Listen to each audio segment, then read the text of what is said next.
Baik, yang menjadi persoalan itu bukan di lafaz aminnya. Karena sering saya sampaikan, kalimat amin itu akan bersanding dengan dua hal yang paling utama. Letaknya setelah iyyaka na'budu wa iyyaka nasta'in.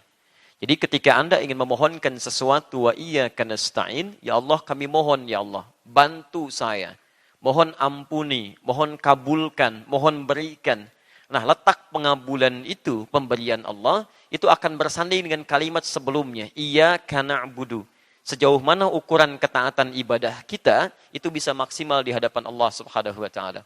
Ini penting sekali untuk kita turunkan.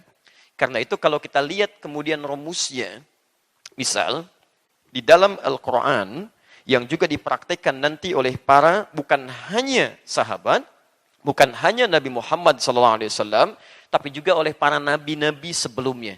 Saya sering sampaikan bahwa, perhatikan di sini pelan-pelan, ketika ada kalimat di Quran, surah ke-1, Al-Fatihah, ayat yang kelima itu, nanti penjabarannya dipraktikkan dalam salat di Quran, surah kedua Al-Baqarah, ayat ke-45 itu, dan ini nanti terusannya akan ditafsirkan di hadis riwayat Abu Daud. Abu Daud nama aslinya Sulaiman dari Sijistan, dikenal dengan Sulaiman As-Sijistani, hafal 500.000 hadis. Ya, saking lunaknya lisannya menyebut hadis. Jadi kalau disebutkan ini sahih, ini dhaif, ini maudhu', ini matruk, ini yang benar, ini yang salah. Sampai-sampai Ibnul Qayyim Al-Jauziyah menyebutkan kalau dulu ada Nabi Daud lunak tangannya bisa melunakkan besi, maka ini Abu Daud bisa melunakkan hadis dengan lisannya. Sejak saat itulah kemudian disebut kunyahnya dengan Abu Daud. Kita lihat nanti di nomor hadis 649 riwayat sahabat Abu Hurairah radhiyallahu taala anhu. Nah, praktek ini nanti sebelumnya pernah diamalkan nanti oleh para nabi-nabi sebelumnya. Kita bisa turunkan saat mereka punya persoalan, mereka memohon kepada Allah, mereka dirikan salat. Misal di Quran surah ketiga ayat 38 sampai 39 ini Nabi Zakaria. Misal kita ambil Quran surah ke-19 kan ayat 31, saya lingkari 31-nya sampai 33 ini Nabi Isa. Sebelumnya bahkan Quran surah ke-20 Thaha ayat ke-14 Nabi Musa. Sebelumnya bahkan Quran surah ke-19 ayat ke-55 ini Nabi Ismail alaihi salam. Kalau kita mau urutkan sampai ke Nabi Nuh urutan wahyunya, kita temukan di Quran surah ke-4 ayat 163. Posisi paling kiri sebelah atas. Baik ya? Saya mau uraikan dulu ke sini. Perhatikan ya kalimatnya. Mohon izin teman-teman sekalian saya turunkan. Iyyaka na'budu wa iyyaka nasta'in. Ini disebut oleh para ulama tafsir sebagai rahasia dalam Al-Fatihah. Jadi kalau Anda buka kitab-kitab tafsir manapun, ketika masuk kepada ayat ini, maka semua ulama tafsir umumnya akan menyebut hadhihi. Ini sirrun. Ya, ini adalah rahasia. Ya, sirrul Fatihah, rahasia yang melekat pada Al-Fatihah. Letaknya di sini. Jadi dari kalimat Bismillahirrahmanirrahim, Alhamdulillahirabbil alamin, Arrahmanirrahim, Maliki yaumiddin, itu semua muqaddimah. Hanya pembuka untuk mengantarkan pada yang ini. Intinya ada di sini. Ya, apa rahasianya? Perhatikan kalimat perimbangannya. Ya. Di sini ada kalimat pertama, iyyaka na'budu. Kan? Kemudian wa, saya turunkan ke sini, iyyaka nasta'in. Masya Allah. Perhatikan teman-teman sekalian, fokus. Iyyaka na'budu wa iyyaka nasta'in. Lihat keseimbangannya. Di sini ada iyyaka, di sini ada iyyaka. Di sini na'budu, di sini nasta'in. Kemudian diselang dua hal ini dengan huruf ataf, huruf perangkai. Kalau menggunakan waw berarti ini istilahnya atafnya menunjuk pada keseimbangan antara kanan dengan kiri. Jadi kalau kita konversi ke bahasa Indonesia, itu seakan-akan kita gunakan sama dengan equal di situ. Jadi ukuran iyyaka nasta'in akan diukur dengan iyyaka na'budu. Iyyaka na'budunya baik, maka respon nasta'innya pun akan cepat. Tapi kalau ininya bermasalah, ininya pun akan jadi persoalan. Sekarang kalau saya turunkan, lihat kalimatnya. Pelan-pelan. Di sini ada iyyaka? Ada. Di kiri ada iyyaka? Ada. Sama-sama ada iyyaka kan? Nah, perhatikan baik-baik ya.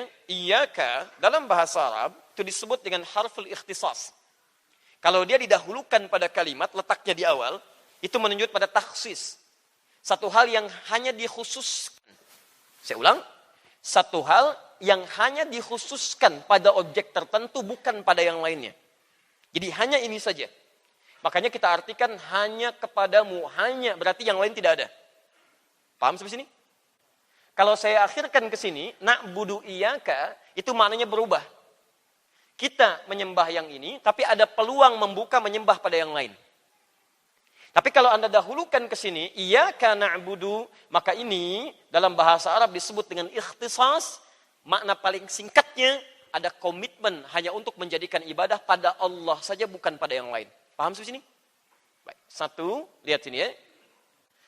Ibadah melahirkan komitmen. Hanya kepada Allah. Satu ini. Yang kedua, perhatikan. Ketika di sini ada iyyaka, di sini pun ada iyyaka. Awas ya, lihat baik-baik. Ketika menggunakan huruf waw, berarti komitmen yang di sini, ini pun sama dengan komitmen yang di sini. Awas ya, fokus. Ini juga ada komitmen. Nanti pelan-pelan, nanti kalau sudah saya terjemahkan seluruhnya, bisa dipahami dengan baik. Di sini ibadah, di sini minta tolong. Jadi kalau Anda terjemahkan di sini, saya hanya akan ibadah kepada Allah saja, bukan pada yang lain. Maka Anda tidak boleh memohon, Anda tidak boleh menyembah, Anda tidak boleh berdoa, singkatnya Anda tidak boleh beribadah kepada selain Allah. Jelas sampai sini? Baik, lihat kalimat ini ya. Misal, ibadah pertama kita itu ibadah lisan. Makanya ketika orang mau masuk Islam, ibadah lisannya pertama kali yang diungkapkan. Apa yang diucapkan? Asyhadu an la ilaha illallah. Itu mengucapkan pakai apa? Lisan. Perhatikan, asyhadu an la ilaha illallah. Itu sudah mengandung kata iyyaka di situ. Lihat kalimatnya. La ilaha illallah. Fokus ya, baik-baik. Ini baru ibadah lisan. La ilaha, tidak ada Tuhan, tenafikan yang lainnya, semua. Kalau sampai sini saja, itu ateis namanya, nggak ada Tuhan. Di orang ateis itu setengah muslim. Ya, tinggal setengahnya lagi ya, baru la ilaha tuh, tinggal setengahnya lagi. Ya. Baik, jadi kalau ada orang, saya ateis, selamat, Anda setengah muslim. Tinggal setengah lagi, gitu kan? Nah, teruskan. Kalau ditambahkan dengan illallah, yang ini menafikan, yang ini menetapkan. Jadi kalau Anda katakan la ilaha, berarti semua nggak ada Tuhan tuh. Illallah, kecuali Allah saja. Jadi nggak ada yang lainnya. Nah, orang yang sudah mengatakan la ilaha illallah, maka konsekuensinya lisannya tidak boleh mengatakan lagi ada Tuhan selain Allah. Lisannya tidak boleh lagi mengatakan ada agama selain agama yang diridhoi oleh Allah. Misal, agama apa yang paling diridhoi Allah? Islam. Tahu dari mana? Quran surah ketiga ayat 19. Quran surah 3 ayat 19. Fokus ya. Anda menetapkan Allah sebagai Tuhan. Maka Allah membuat sistem masuk dalam ad-din. Sistemnya disebut ad-din. Ad-din ini yang ditetapkan oleh Allah. Ketika Anda mengakui hanya Allah Tuhannya, maka dinnya pun mesti ini, Islam. Inna dina indallahil Islam. Din, agama yang diridhai Allah, itu cuma Islam. Makanya orang yang sudah dengan lisannya mengucapkan tidak ada Tuhan selain Allah, maka konsekuensi langsungnya juga tidak akan ada agama yang diridhoi oleh lisannya kecuali Islam. Paham? Maaf ya, maaf. Fokus baik-baik. Maka orang yang sudah mengucapkan la ilaha illallah. Awas hati-hati. Apalagi 9 kali dalam sehari. Subuh sekali, zuhur 2 kali, asar 2 kali, maghrib 2 kali, isya 2 kali. Itu mustahil lisannya bisa mengatakan ada Tuhan lain selain Allah. Mustahil lisannya bisa mengatakan semua agama sama. Menuju pada Tuhan yang sama. Cuma caranya beda-beda. Jadi kalau Anda sudah mengatakan dengan ibadah lisan hanya Allah, Anda mesti komitmen, gak ada yang lain. Ini standar, keimanan standar. Di kepercayaan lain pun akan seperti itu. Ya, orang lain yang meyakini yang lainnya sebagai Tuhan, dia akan komitmen bahwa cuma Tuhannya yang benar, yang lain tidak. Maka ini pun kita mengatakan komitmen yang standar. Jelas sampai sini? Awas hati-hati ya. Karena ketika di sini nanti berpengaruh, awas, lihat baik-baik. Kalau lisan Anda sampai mengatakan ada Tuhan lain selain Allah, di ibadah lisan nih. Ada agama lain selain Islam, semua agama yang benar, maka ini akan berdampak kepada ini. Perhatikan, cara Allah mengabulkan permohonan Anda akan diikat dengan komitmen Anda beribadah kepada Allah Subhanahu wa taala. Jika benar lisan Anda menjaga syahadat Anda, benar lisan Anda menjaga ibadah Anda kepada Allah, maka lisan itu ketika mengucapkan permohonan kepada Allah akan cepat direspon oleh Allah Subhanahu wa taala. Paham? Maka tolong ya, Kalau Anda selama ini berdoa kepada Allah, bermohon kepada Allah, lisan Anda memohon, tapi jawaban tidak pernah datang, coba cek. Apa yang salah di lisan Anda di sini? Barangkali ada sesuatu yang salah di iyyaka na'budu, sehingga ketika Anda iyyaka nasta'in maksimalkan, tidak muncul di dalam kehidupan. Paham ya? Halo? Ya. Ini baru aspek tauhid. Misal, aspek muamalah. Awas hati-hati, awas hati-hati. Baik, berkata baik ibadah bukan? Tahu dari mana? Kalau tidak tahu katakan. Allah alam. Baik. Ya, sekarang lihat baik-baik ya. Berkata baik itu ibadah atau bukan? Baik. Ibadah atau bukan? Ibadah. Tahu dari mana? Allah alam, Masya Allah. Baik, mari kita lihat sini. Lihat, orang yang bersyahadat itu disebut orang beriman. Sepakat sampai sini? Sepakat ya? Jadi ketika mengatakan asyhadu alla ilaha illallah, berarti dia sudah beriman kepada Allah ya. Makanya orangnya disebut dengan mukmin. Pekerjaannya disebut dengan amana, jamaknya disebut dengan amanu. Jadi kalau di Quran ada kalimat ya ayyuhalladzina amanu, itu menunjukkan pada orang-orang yang beriman. Karena itu setiap ada kalimat iman, setelahnya pasti ada perintah untuk ibadah. Jenisnya amal soleh. Silakan Anda cek, setiap ada kalimat iman, setelahnya pasti amal soleh. Ibadah bentuknya. Jadi kalau ada di Quran dibuka ayat dengan kata amanu, setelahnya pasti bernilai ibadah.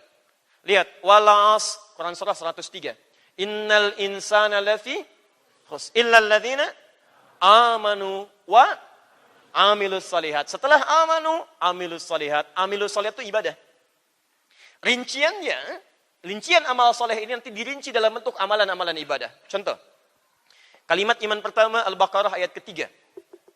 Alladzina yu'minuna bil ghaib. Iman. Yu'minun. Setelah itu apa? Wa yuqimunas shalah. Salat ibadah bukan? Ibadah, baik. Contoh, Al-Baqarah 183, paling kiri sebelah atas. Ya ayyuhalladzina amanu, kutiba alaikumus siyam. Kalimat puasa dibuka dengan kalimat iman. Artinya kalau ada ayat-ayat di Quran dibuka dengan kalimat iman, maka ayat setelahnya menunjuk pada ibadah. Apakah itu ibadah dalam bentuk ritual? Apakah itu ibadah dalam bentuk sosial?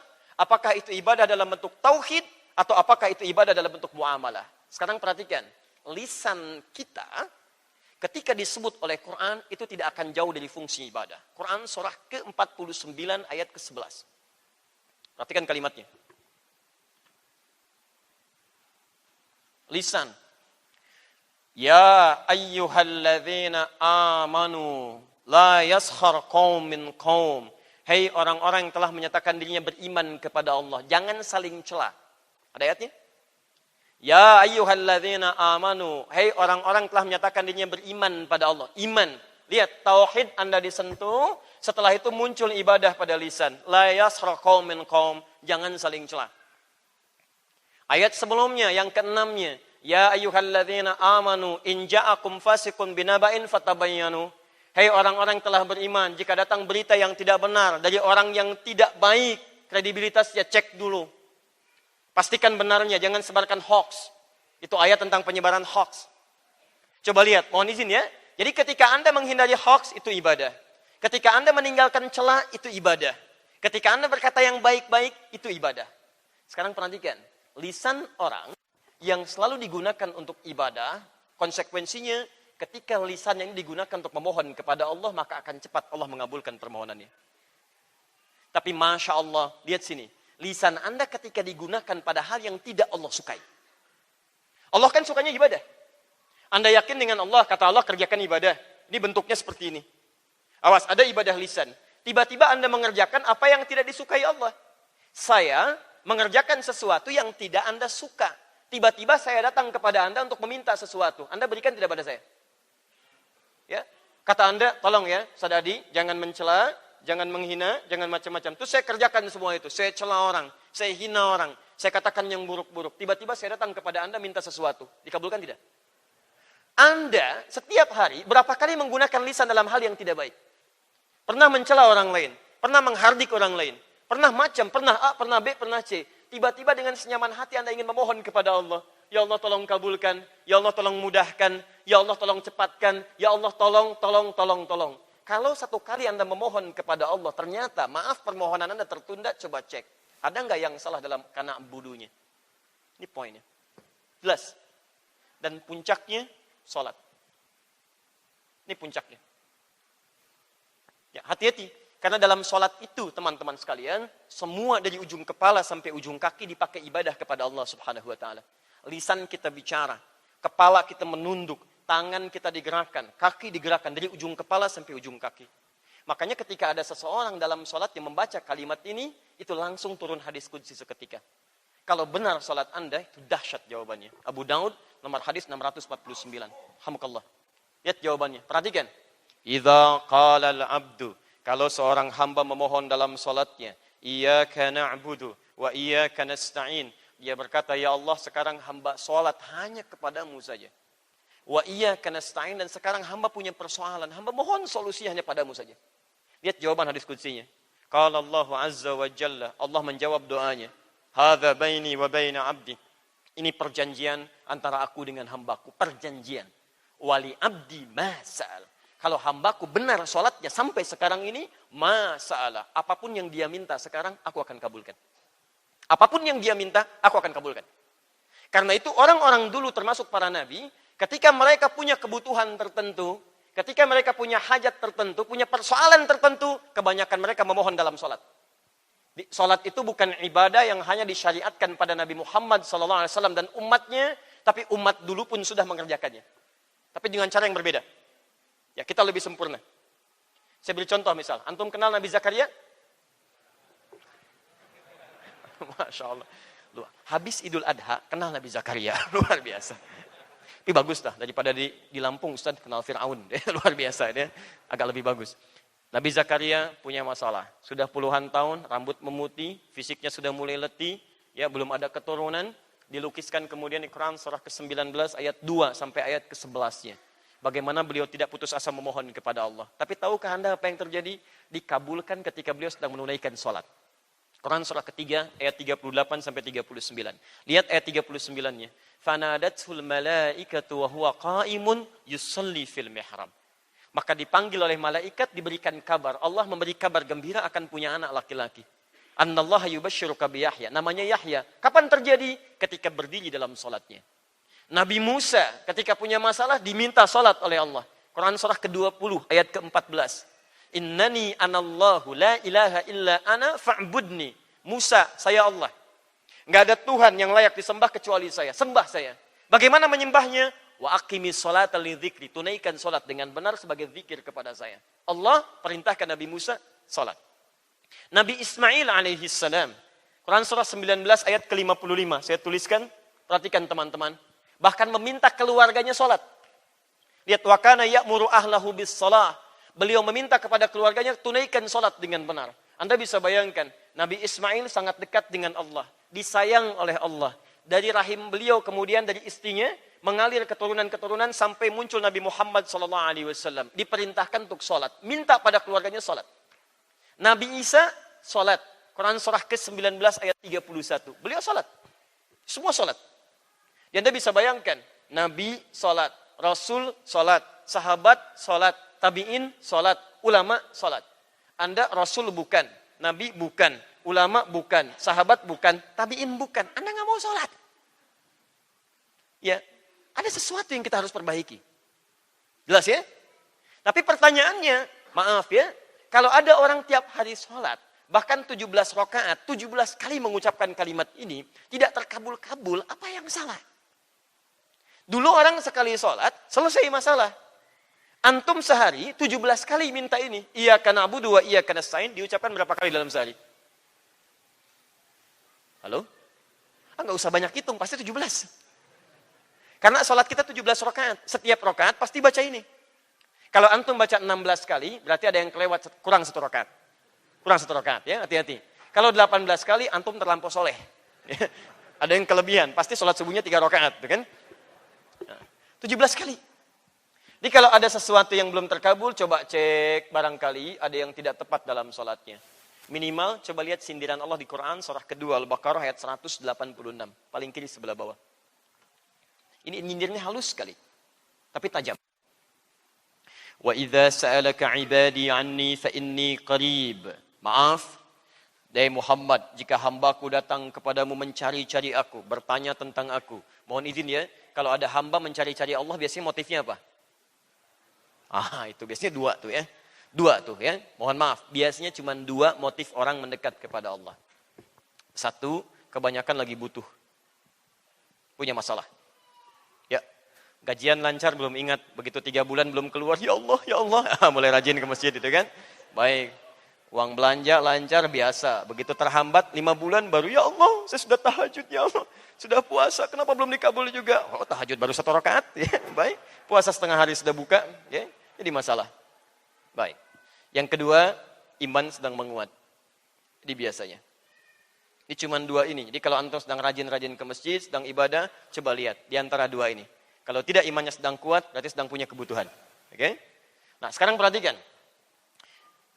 Wa idza sa'alaka 'ibadi 'anni fa inni qarib. Enggak usah banyak dicari. Saya dekat. Ini secara psikologis bagus sekali. Ustaz, Pak, mau tanya Ustaz Adinya masih lama enggak? Taklim belum dimulai. DKM katakan, aduh belum ada konfirmasi. Dengan yang kedua, Pak, Ustaz Adi sudah dekat belum? Hadir nggak? Tenang aja Bu, sudah dekat. Nih, barusan ngasih tahu. Mana yang lebih menenangkan ke dalam hati? Jawaban pertama atau kedua? Kedua.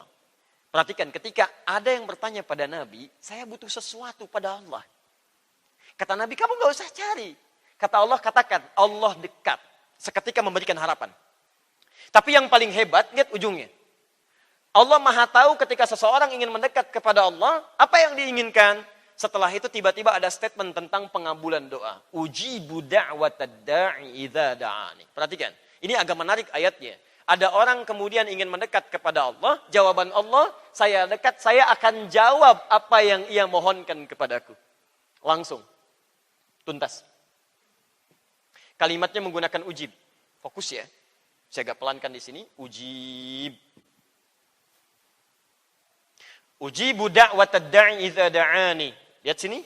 Ujib. Bentuknya fi'il mudhari. Maknanya 3. Present. Continuous. Future. Ikan, tolong fokus ya. Lihat baik-baik ini. Seperti biasa dianggapnya tapi ini penting. Kaidah doa dalam Al-Quran. Ketika dimohonkan kapanpun, lihat jawaban Allah. Ketika dimohonkan kapanpun, kaidahnya present. Sekarang Anda berdoa, kata Allah saya kabulkan. Continuous. Kapanpun Anda berdoa, terus-terusan saya pun akan kabulkan. Future. Nanti Anda berdoa, saya pun akan kabulkan. Di sifat doa itu, ketika disebutkan di Quran, begitu dimohonkan, akan dikabulkan. Entah seketika dikabulkan, nanti dikabulkan, atau diganti yang terbaik dengan apa yang Anda butuhkan. Karena Allah hanya mengabulkan apa yang Anda butuhkan, bukan apa yang Anda inginkan. Tapi poinnya, setiap doa dipanjatkan, di situ Allah mengabulkan. Persoalannya, kapan Allah cepat mengabulkan doa ini? Lihat ujung ayatnya, diikat dengan na'budu. Ini iyyaka nasta'in, yang ini na'budunya tidak ketinggalan. Lihat ujungnya. Falyastajibu li. Kalau Anda ingin cepat dikabulkan doanya menggunakan fa. Harfu atfin bila hudud. Huruf merangkai 2 peristiwa tanpa jeda. Cepat artinya. Artikan dengan cepat. Jadi peristiwa pertama Anda ingin cepat dikabulkan doanya. Peristiwa kedua Allah menuntut Anda cepat mengerjakan apa yang Allah inginkan. Lihat sini. Kalau Anda ingin cepat dikabulkan doanya. Kata Allah, falyastajibuli. Maka cepat segera respon setiap seruanku. Ini ingin cepat dikabulkan doa. Maka cepat respon seruanku. Masya Allah. Anda cepat merespon seruan Allah, iyyaka na'budu, maka seruan Anda pun kepada Allah akan cepat direspon oleh Allah. Wa iyyaka nasta'in. Lihat ukurannya. Jadi kalau Anda cuma mengharap amin, amin, amin, amin, iyyaka nasta'in, tapi tidak pernah meningkatkan iyyaka na'budu, itu sampai kiamat kurang 2 hari pun akan susah. Akan susah. Sehari lagi buat tobatlah kesempatan itu kan. Nah, lihat sini. Jadi ukurannya adalah kalau Anda ingin dipercepat iyyaka nasta'innya, maka iyyaka na'budunya tingkatkan, ini poinnya. Jadi kalau Anda yang tiap hari bermohon pada Allah, minta, bahkan duduk di antara 2 sujud 7 permintaan, Rabbighfirli warhamni dan seterusnya, baru saja kemudian bertakbir sudah minta, rukunya minta, i'tidal minta, sujudnya doa, duduk di antara 2 sujud doa, mau ditutup salam doa, tapi nggak ada yang terkabul satupun. Coba cek. Barangkali ada yang salah nih, diantaranya cara cepat merespon ibadahnya. Ayo, subuh jam berapa? Tuh waktu subuh aja, nah nggak hafal. Bagaimana bisa cepat merespon waktunya? Nggak usah lihat ke atas, nggak akan ada. Tutup coba ini. Cuman maghrib di atas ini. Ayo subuh jam berapa? Tuh 436, 437, 438, Masya Allah. Selalu terjadi perbedaan pendapat pemirsa tentang waktu sholat subuh.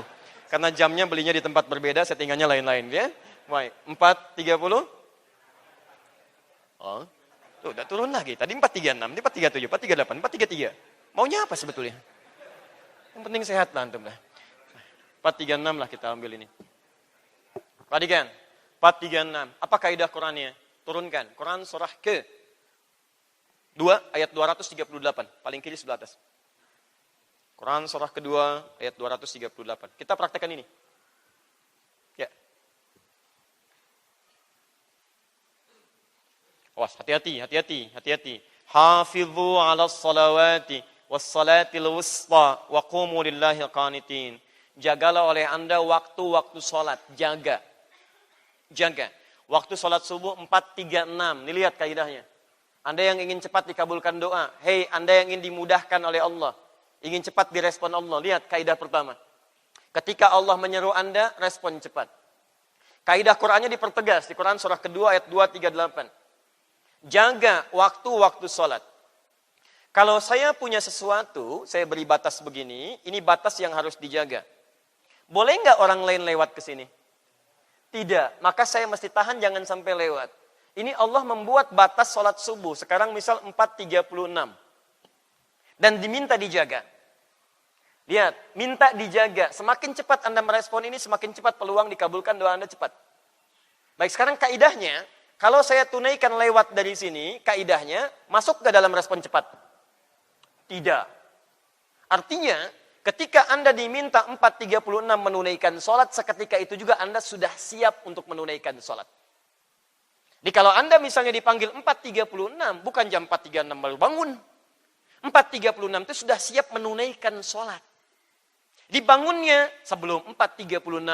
Anda bangun dari jam 4 misalnya, siap-siap dulu, mandi dulu, macam-macam dulu, wudu dengan baik. Begitu dipanggil Allahu Akbar, sudah siap sholat. Ketika Anda kerjakan seperti itu, berarti iman Anda standar. Ya,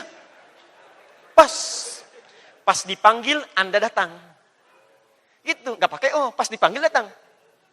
Yuk, Anda kerja jam 8, datang ke tempat kerja jam 8, standar kan? Kalau Anda datang ke tempat kerja jam 7, Anda hebat. Maka orang-orang yang dipanggil 4.36, ketika dia pun kemudian dipanggil dia datang, maka apa respon yang Allah berikan? Ketika dia memanggil Allah, baru Allah pun akan meresponnya. Pas sesuai dengan panggilan. Di Anda merespon panggilan Allah, 4.36, ketika diseru, Anda datang. Maka Allah pun akan datang kepada Anda ketika Anda hanya menyerunya saja. Paham?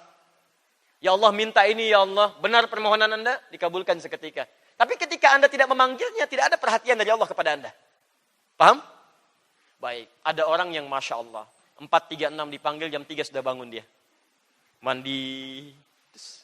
Masya Allah, wudu. Tidur lagi, Masya Allah. Dia tahajud. Tahajud, Masya Allah. Salat. Dia zikir dulu, Masya Allah. Dia istighfar. Miriplah disebutkan di Quran surah ke-51 ayat 15 sampai 23. Bahkan disebut orangnya sedikit tidur. Ya, tahajud banyak dan sebagainya. Maka orang ini, maaf ya, lihat kalimatnya. Ketika belum dipanggil, dia sudah menyeru seruan Allah. Datang. Sebelum panggilan. Maka Allah pun akan selalu memperhatikan orang ini bahkan sebelum dia memanggilnya. Ada orang-orang yang butuh sesuatu, bahkan sebelum mengangkat tangan Allah sudah memberikan jawabannya. Ya Allah, saya mau coba cari makan dulu, mudah-mudahan bukaan hari ini mendapatkan yang terbaik. Baru mau belanja, tiba-tiba makanan sudah datang. Pak, nanti bukanya di sini aja ya. Masya Allah, ada. Ada orang-orang tertentu yang bahkan sebelum meminta, Allah sudah memberikan pertolongan kepadanya. Inilah orang yang sebelum dipanggil oleh Allah, dia sudah merespon seruan Allah Subhanahu wa Ta'ala. Nah, sekarang yang ketiga ini yang paling bahaya.